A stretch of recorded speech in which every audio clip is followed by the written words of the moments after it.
He is the fourth-generation leader of the Kohler company. But it seems like you were born in nature to be the leader of the company. The decision to put me in a position of CEO was logical and straightforward because I was the best candidate for the job, not because my name was Kohler. As a family business, what's the secret of lasting prosperity over the past century? Well, I think my father's taught me so many lessons over the years. He's taught me about having a backbone. In business, if you're going to build a company with a standard of excellence and achievement, many times you have to say no more often than you say yes. Can you give me a no case? Oh, lots of no cases. What will the new generation of this family brand bring to the company?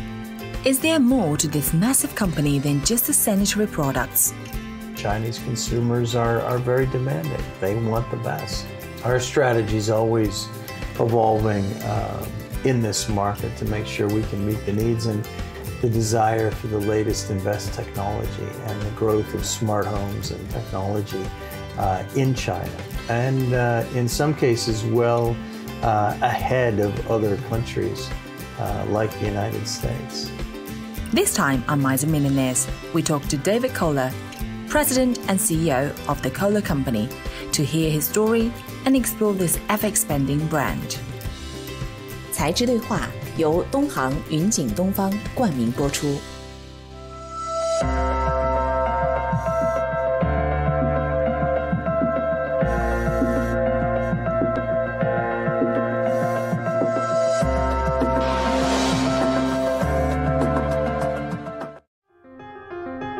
With the rapid development of the economy, the penetration rate of China's sanitary products increased rapidly, from 42.4% in 2008 to 45.7% in 2014.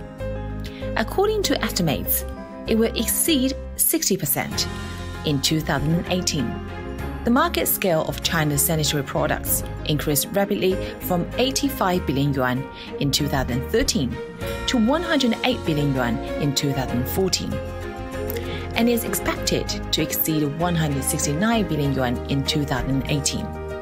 There is no doubt that the sanitary industry is developing in an incredible rate in China. According to the surveys, consumers tend to review established brands when purchasing sanitary products, then compare quality, price, and water efficiency. Kohler has been in Chinese market for over 20 years. When it comes to sanitary products, it already enjoys brand recognition here. While witnessing the development of China's sanitary industry, how can Kohler cope with rapid development of the market? I'd like to know that how does the consumption habits change over the last 10, 20 years? Clearly, in China, the increased per capita income, the growth and wealth of the society, the strength of the real estate and construction market has been incredibly important to all those companies making building products here in China. So as those markets and the growth has happened in China, we've seen the strength of the luxury market continue to evolve. It's really amazing, the appetite in China for the best goods in the world, the best luxury brands, the best products, the best design, the best quality. And I think you're seeing the tastes continue to get more and more sophisticated. And the Chinese consumers are very demanding. They want the best, and they want the best quality. And so it makes you as a company, you have to perform very well or you're not going to meet their exacting standards. Mm-hmm. So would you change or adapt some of the strategies based in China market according to the consumption upgrade you just mentioned about? Absolutely. Our strategy is always evolving in this market to make sure we can meet the needs, and in some cases well ahead of other countries like the United States. I mean, you're using mobile payment, for example, as a matter of kind of common way you do business, and that's far ahead of the U.S. So we have to make sure that we're staying on par with the expectations of the Chinese consumer. Mm-hmm. China's consumption habits are upgrading, and the market is expanding. Large brands have always struggled to seize consumer loyalty, and maximizing market shares is never easy. But Kohler has already established itself in China, and commercial-like design house around this Kohler tab are still fondly remembered. Afterwards, when the Class 5 flushing power was still fresh on the market, Kohler launched the NUMI high-tech toilet in 2011. At about 30,000 yuan, intelligent and high-end sanitary products were perhaps a bold attempt. So is it kind of like a milestone for your business? Yeah, NUMI was one of those iconic rock star products in our history. It took 5 years to develop, and we set out to really challenge the conventional thinking of what a toilet should look like and how it should perform and act and function. And the growth we're seeing here in China and around the world of our intelligent toilets, I think is certainly the highest growth rate of any company in the world. Mm-hmm. And it's because of that design, that unique design, and the form and the function working together to create a very unique experience. We're now offering NUMI in black, which is gorgeous, and then next year, actually in 2019, we'll be launching the next generation of it. Mm-hmm. Well, the reason I mentioned about the story of NUMI is because actually in China, you've already introduced a lot of hit products. Mm-hmm.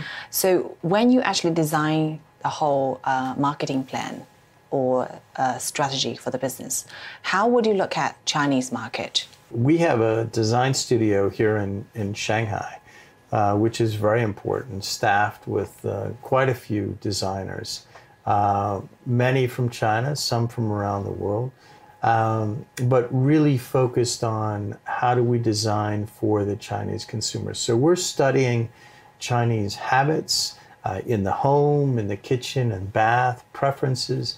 We're studying their design sensibilities and trends to make sure that we can absolutely target those needs. So when we designed the NUMI from the beginning, we had a team in the US and a team in China working together, studying those needs and understanding how we could bring it together in one product that met the needs of both of those markets. And that's still very much how we operate today.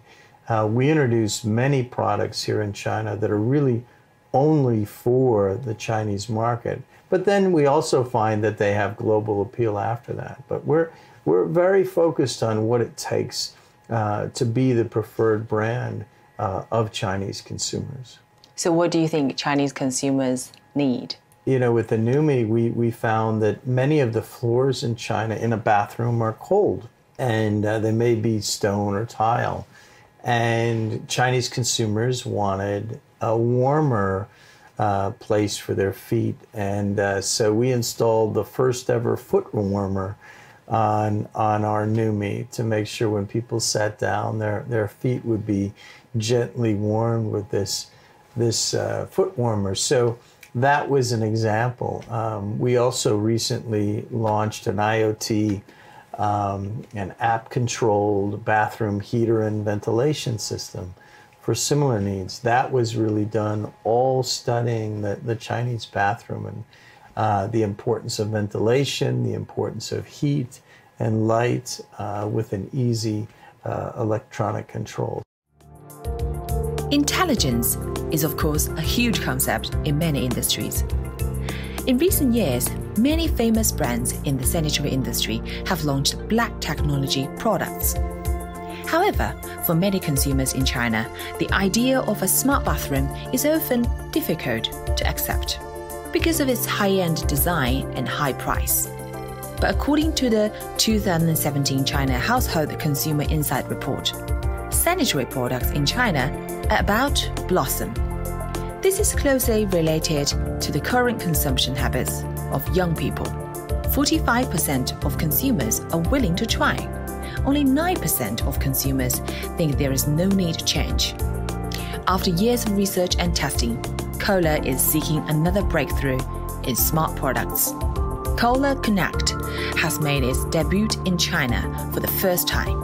It uses complex and sophisticated technology, like cloud technology, big data, IoT, and AI in kitchen and bath spaces. Okay. I just came back from your press conference. You actually introduced the Kohler Connect, right. The smartest bathroom in the world. So talking about the high-tech products, do you think it will be a trend in the global market? Well, technology's always been a core part of what we do. We believe firmly in staying on the leading edge of design and technology.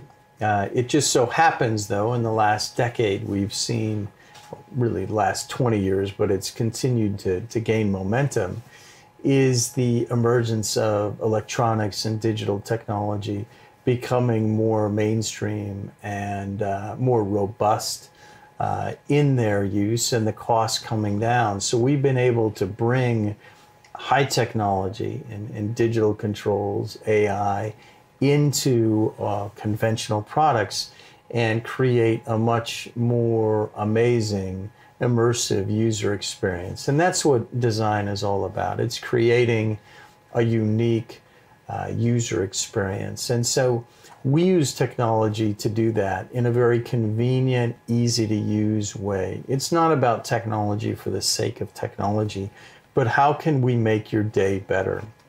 Who will be the target users for those type of products? Well, actually, it really cuts across demographics. It's not just the innovators on the leading edge who people might think are younger.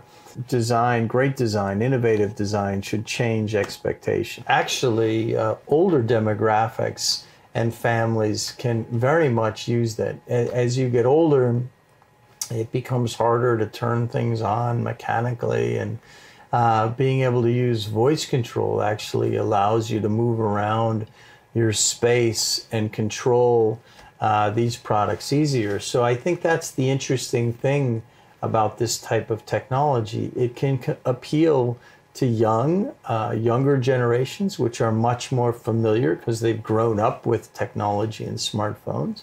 But it also can be very useful to older generations. And voice control is powerful because it cuts through the complexity of trying to control things.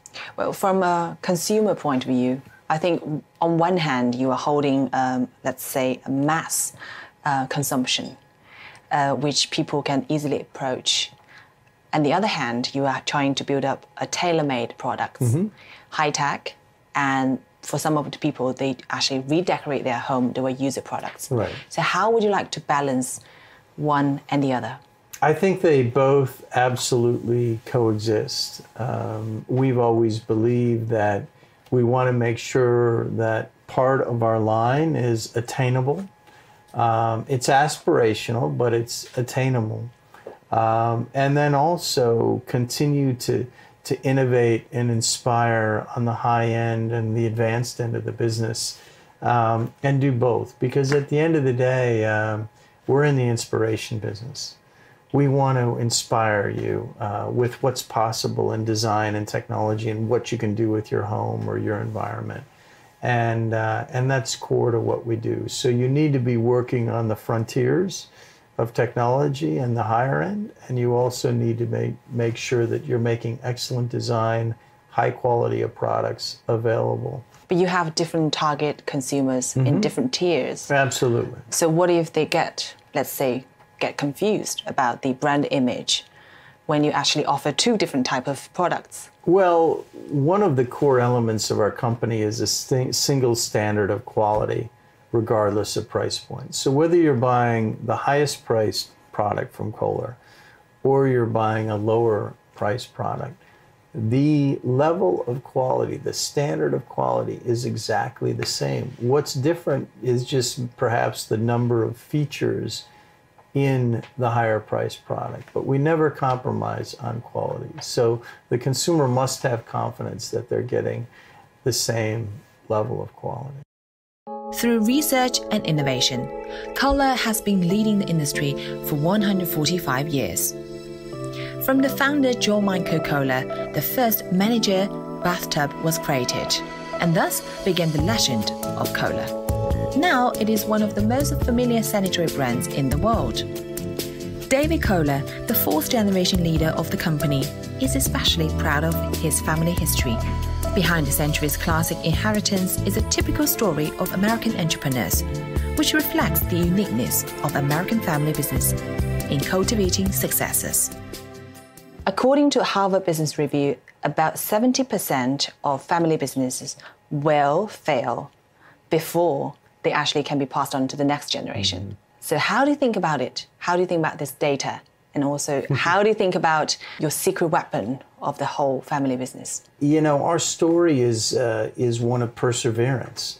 Throughout all these challenges, we've been through 18 recessions, 2 depressions, the most recent global economic crisis, and our company's in the strongest financial and strategic position we've ever been in. And I think it's due to that resilience and a focus in any challenge on controlling what we can control. We can't control the outside world, but we can control our attitude, we can control our work ethic, we can control how well we create strategy and how well we execute. So we tend to try to control what we can control. Well, it seems like you were born in nature to be the leader of the company. Are you trained to be a leader? You know, it's interesting. When you were little. Well, you know, when I was young and my children are coming up now, we try not to put too much pressure on the next generation and anoint them at an early age. You think it's annoying? No, you can't anoint them. You know, it puts too much pressure. Because for any individual to grow into a position and be an effective leader, it takes time. I grew up working in the factory in all the different areas, and it was one of the most powerful experiences I ever had. You know, my leadership effectiveness and my ability to understand and move the company forward has been created over decades, over the last 26 years of progressively working through different positions and learning the company, delivering results, creating positive change. We believe that leaders create positive change. So you can tell somebody's effectiveness in their career history by whether or not they drove positive change in every one of the opportunities that they've been given. And I think I have done that throughout my career. So in that sense, well, I had great coaching and support and challenge from my father and others. And he challenged me at every point of my career and still today. I think I rose to the challenge and drove change and results that in the end proved my worth. So the decision to put me in a position of CEO was logical and straightforward because I was the best candidate for the job, not because my name was Kohler. Speaking of David Kohler's father, Herbert V. Kohler is the company's third-generation leader. He has completed nearly 50 acquisitions over the past 40 years in the company. The company's annual revenue has increased more than 40 times. Brand is transferred to 6 continents, and it has established the leading position in the field of kitchen and bath. As a successor, David was born in 1966 and graduated from Duke University with a Bachelor of Arts in Political Science. He was also awarded the MBA degree from Northwestern University. David joined the Kohler Company Executive Management Team in 1993. In 2009, he was appointed President and Chief Operating Officer. He became President and CEO of the company in April 2015. Now, after becoming a new leader, it's hard not to compare him with his father. Because your father did actually a very good job when he was the CEO. Yeah. So do you think that type of benchmark is a kind of challenge and pressure on your shoulder? Well, there's always pressure when you lead a company or any organization because you want that organization to continue to be successful and grow. Well, I think my father's taught me so many lessons over the years. First and foremost has been his love for the business, his passion for the business. Really, he loves it more than anything. He has few hobbies, but it really is all about the business. I think one of the most important characteristics of my father and our company is an enjoyment of the design process, of the creative process. We really love the creative process more than anything we do. And so he and I really are very involved in the design process. So we have multiple design reviews every month, and we are personally there with our teams, going through all the details of form and function, with every one of our products that we introduce anywhere in the world. And I think it's that attention to detail and the importance of design has been one of his most important lessons to me that I've learned. I would also say he's taught me about having a backbone. In business, if you're going to build a company with a standard of excellence and achievement, you have to maintain high standards. And to maintain a high standard, you have to say no. Many times you have to say no more often than you say yes, because it may not be good enough, a design or a level of quality or an execution. And we have to strive to be the best and reach our full potential. And only in doing that can we really succeed over the long run. So having the courage to say no, the courage to push back, the courage to strive for more, that strong backbone is another very important lesson. Okay, so can you give me a no case? Oh, lots of no cases. We're saying no to design very frequently, where we'll look at a product all the time, and if it doesn't create emotion that we can feel, we won't accept it, because we believe that great design creates emotion. It should be something that really moves you and appeals to you. And that may be different with individuals, but there's a level of design that is commensurate with what we stand for. So that happens, every month, if not every other week, where we're saying no to something, or an advertising execution that just doesn't hit the mark and is commensurate with the brand. What if you have different criteria or different understanding in your family? What happened? Yeah, actually, it's interesting. My father and I don't agree all the time, but I would say 85 to 90% of the time, because I've worked for him really for much of my career at Kohler Company. For over 20 years, I've worked directly for him of my 26 years at the company. So he's shaped me more than any business leader. So we think very much alike. What's changed over the years between each of us is styles. My father grew up in a very different time with the company. He was thrust into leadership position at a young age. The company was much smaller, so he could actually assert a stronger central presence over the company. Whereas when I came into the company 26 years ago, the company had grown much bigger and broad, and what was needed was a different style of leadership and management that was going to be effective over the next 25 and then 50 years. And so my style is more collaborative. As a leader, working with teams and other individuals to tease out the best ideas and to be able to execute and drive the business globally. Because our company now is 37,000 people. We're present on all major continents. China's one of our largest and most strategic markets in the world. So we have to run the organization in a more decentralized way than we have historically. And so my style of leadership is able to operate in that type of environment. So what is the main purpose of spreading your business in those industries? We think about the hospitality business very much like the product business. It's about experiences. So we built our first hotel in 1981 when we renovated the American Club into a 5-diamond, 5-star hotel. And people thought my father was crazy for doing that because it was this beautiful old dormitory for immigrant workers, and he didn't know what to do with it. But he came up with this idea. He had to go to the board 3 times to get their approval.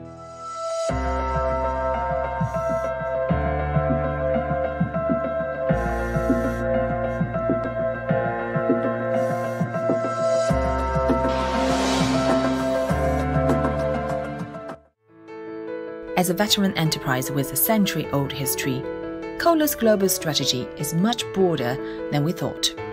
Besides kitchen and bath, it also has the interiors group, engine and power system, and a Kohler hospital.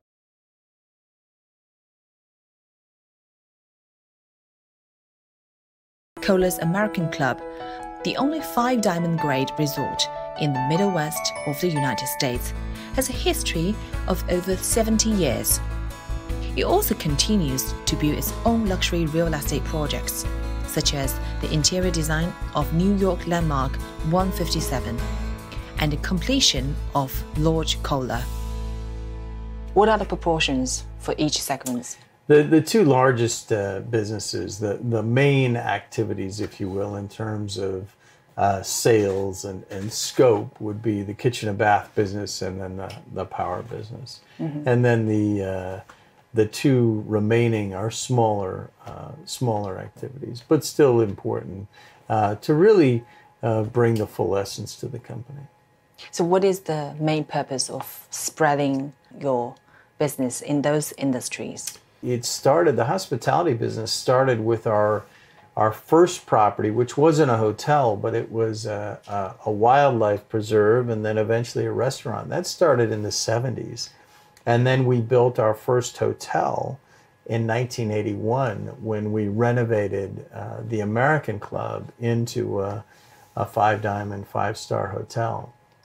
And people thought my father was crazy for doing that because it was this beautiful old dormitory for immigrant workers, and he didn't know what to do with it. But he came up with this idea. He had to go to the board 3 times to get their approval, but he built it. To a standard of quality, and people came, and and I think that's really what we're about. If you build something truly unique and special, people will come. We think about the hospitality business very much like the product business. It's about experiences. It creates value because we utilize all of our products that we make in the hospitality property. So it's this living showcase of what's possible with Kohler products. And it also allows to bring our mission of gracious living to life and how we treat and serve people in these beautiful properties and how they enjoy a round of golf on the world's most competitive stage on our courses. So in Kohler, Wisconsin, we have 4 world-class golf courses that are all ranked in the United States and around the world. The greatest thing about that golf course, is the experience, the drama. It's visually intimidating. It's a beautiful design. There's no homes at all on the course, which is very different. So that's a unique design principle. It's challenging, very challenging for the professional golfer, but the amateur can also play it. So it's not overly intimidating for the amateur. But it's just a tremendous experience. So when we design a product like a plumbing product, or we work to design a course like that, we're thinking about that rich, amazing consumer experience. And that idea translates into both businesses. But do you have different strategies for different regions? Absolutely. I mean, if you look at the complexity of our company, because we're active in these different businesses, very different businesses, power, kitchen and bath, hospitality, we have group executives over each one that are really focused on that, and they report to me. And then if you add the geographic complexity that we have, that's a whole nother degree of complexity. So under the group heads would be different geographic leaders that report up. But we have a very structured, disciplined management structure, and it works well. You could only run an enterprise that is this diverse if you have good people. Today's China market is an important part of the global strategy for international sanitary enterprises.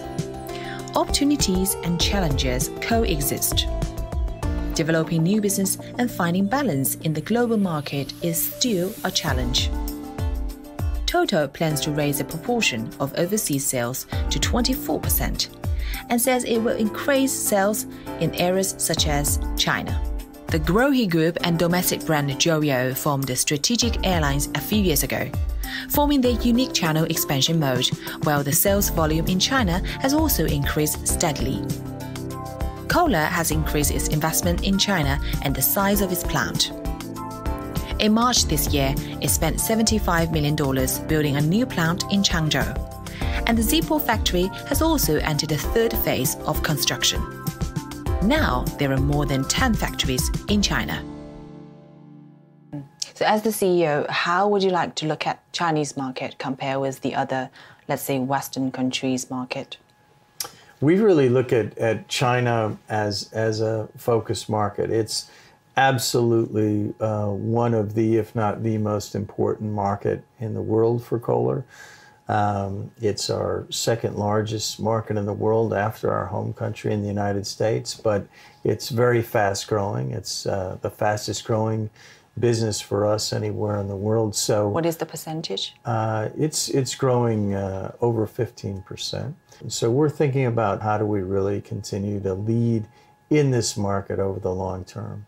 So is that one of the reasons you actually set up factories in China, while the other, some of the factories in other industries, they are shutting down the factories? We believe very strongly in manufacturing. We're expanding a number of our facilities and adding new facilities in China every year. So we're investing very heavily in China, more so than any other market in the world. How would you like to make sure the quality and also the design keeps the same as the other countries' market? We're always going to have in our portfolio a core set of global products, and then we're constantly designing and developing products specifically for the Chinese market. And I think that's one of the important and unique and critical aspects of our company, is that we have a combination of the best around the world from our design centers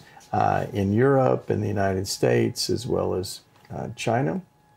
But then we also have products designed here. So you get a combination. We will never just operate China in isolation from the rest of our business in the world. So it'll always be a constant blend of the best. Do you think there will be different feedback from Chinese market? It really has to do with different features that are preferred. You know, some cultures prefer bidet functionality on an intelligent toilet more than others, and so it gets down to different cultural habits. What does the Chinese culture need? Many people in China historically would shower in the evening, the night before versus in the morning. Many people would wash their hair in the bathroom sink. So how do you design faucets and products to enable that? So there's a variety of different little nuances in every market that you have to understand and consider. At the present, the change of consumption habits caused by online suppliers is also a big challenge. The focus of e-commerce is concentrated in the annual Double 11 Day. On the 2017 Tmall Double 11 Sanitary Industry Hot Brand list, the top 10 brands featured more domestic brands, while the international brands seemed relatively flat. This is mainly because domestic brands are paying more attention to the online business channels, and the investment is increasing. For the international brands like Kohler, how do they perceive the rapid development of online e-commerce in China? Actually, I've got some of the numbers I collect from the online stores. First of all, Kohler, you've got 230,000 fans in your online shop, which is very good in the industry. And also, Roca is one of the other brands which actually is holding 20,000 fans. And Arrow holds 1 million. And Toto holds 500,000. So how do you think about, first of all, these statistics from the online shop? And also, how would you like to describe your understanding of the omni-channel, this type of strategy in China? Well, I would say, first of all, the omni-channel strategy is critically important because it reflects how consumers want to shop. Consumers want to be able to buy online. They may want to buy at online malls. But they also, some want to buy offline, and some may want to see products and buy it online. So there's this combination that you have to serve up products. You have to be where consumers want to shop and want to be. So that's driven our strategy to make our product and brand available to consumers in how they want to shop. Relative to the followers of the different brands, we're not a brand for everyone. We're a brand that's more expensive. So we might not have the following that one of the larger domestic brands that's a more mass brand has for everyone. But against our target market, which is a discerning consumer who has pride in their home, their furnishings, what the brands they select says about them, we're very strong in that segment. And you also set up a KEC, this type of like experience center. Last year we opened up 7 experience centers around the world. We will have products there that you can experience and use, working products, so architects and designers can bring clients there actually and see the configurations and use them. As well as having the widest array of all of our products to be able to see and touch that you can see anywhere in China. So we think that combination of offline or experience center with the online is very important as part of the whole experience and very important to architects and designers. Now, last question. Can you tell me your favorite product in Kohler? You know, people ask me that all the time. What's my favorite product? And I always say it's like children. You know, they're all my favorite. But there's these iconic products that really always capture my imagination. And so my favorite one is the next new iconic product. But right now, I would say Kohler Connect is one of our recent most iconic products. I would say Numi has always had a warm place in my heart because it is one of those game-changing products that's been incredible. And then the soak bath, if you look back at the soak bath, I've had it in my house.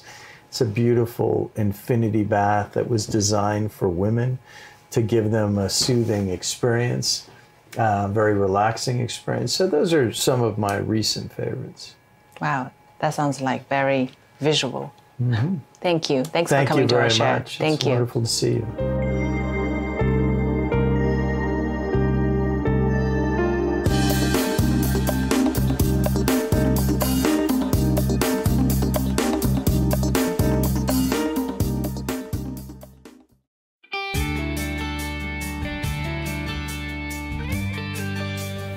我是一个技术派，我一直坚信一点，就我想这些最标准的问题全部交给机器，而且机器的效率一定是最极致的。这无人便利一定有未来，但是现在是早产。我觉得对顾客来说没什么区别，当然是怎么便利怎么来。